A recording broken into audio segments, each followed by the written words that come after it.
Ever notice how the sun's path seems to slow, then reverse as the year ends? It's not magic, it's celestial geometry. Earth isn't upright. It's tilted at about 23.5 degrees relative to its orbit around the sun. That tilt stays pointed in the same direction as we orbit. So throughout the year, different hemispheres get more or less sunlight.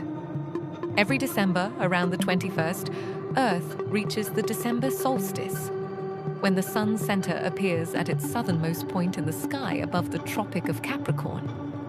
This is the lowest noontime sun for the Northern Hemisphere and marks the shortest day of the year. In the Northern Hemisphere, the tilt makes daylight shortest and night longest.